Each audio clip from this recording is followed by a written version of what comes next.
are you? Hey Sarah, good to see you again. Good to see you too. So, for those of you who are tuning in, I'm Sarah and I am on the corporate communications team at KinderCare, and I'm here with Elanna. Elanna, do you want to do a quick introduction? Sure, I'm Elanna Yalow. I'm the Chief Academic Officer for KinderCare Education. Well, thanks for sitting down and chatting with me today. It's always really good to see you.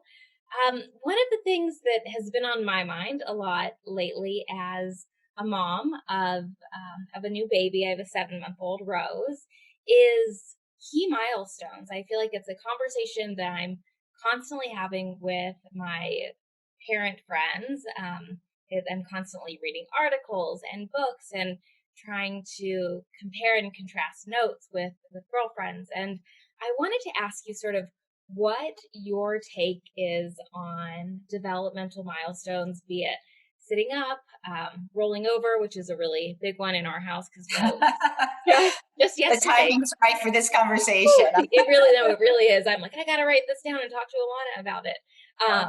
But I want to get sort of your hot take on developmental milestones and sort of as a parent, what do you want me to know? And, should I be concerned? How concerned should I be? Please give me all of your wisdom.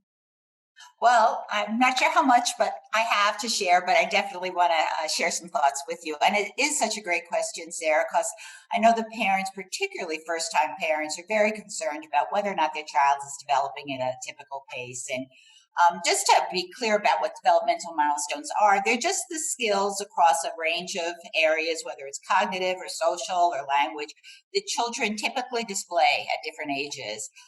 So that goes from things like, for your little one, for little Rose, when she was 2 months old, probably starting to smile and responding to sounds, to babbling and rolling over, recognizing familiar faces. These are some of the kind of typical milestones we see for young children through their first year of age, whether it's first words, first steps, all kind of classic milestones on their developmental journey.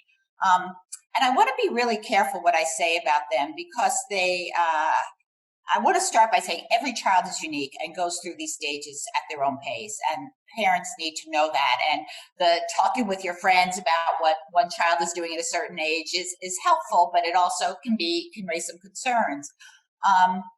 But at the same time, understanding that every child does develop at their own pace, if there is a significant gap in timing between when a child would typically demonstrate a behavior like smiling or rolling over or walking, it can be an early sign of a potential developmental delay, and it may be worth talking to a doctor about. So it could be quite normal and not indicate anything of concern, but it might be something that you actually should look into. Because one of the things we absolutely know is that with early detection and diagnosis, many developmental delays can be treated and successfully overcome. So please don't hesitate to talk to your doctor about it if you are seeing a little bit of a gap between when a child might be expected to show a behavior and when your child is doing it. And there's plenty of resources in your community. So do not be overly concerned, but I do think it is a really good idea to know what general milestones are. And to note any significant gaps from expected behavior. Again, it doesn't mean there's a problem. It just means it might be something to look into. Yeah, I love that. I think one of the things my husband and I talk about a lot is being really vigilant, paying a lot of attention, and going with our gut. I can't tell you the number of times I've called kind of our nurse helpline just to talk to someone who knows better, than I do. Because you do, like, as a parent, you want to trust your instincts and know that, while it's hard not to compare notes with friends, you do have a good idea of maybe what's normal and what might be delayed a little bit. So I think being vigilant, paying attention, with early intervention, if you need it, is a good thing. So kind of on the other side of that, is there anything that parents can do to encourage kids to hit these key milestones, be it talking, walking, rolling over? What advice do you have on that front? So it's so funny, the things you said. The things that you should be doing are probably the things that you're naturally doing with Rose. So, as you said, talk with your baby, play with your baby, sing with your baby, read to your baby. It's really important to ensure good nutrition. Another kind of thing I would encourage you as a parent to do is avoid overuse of restraining devices such as swings and bouncy seats.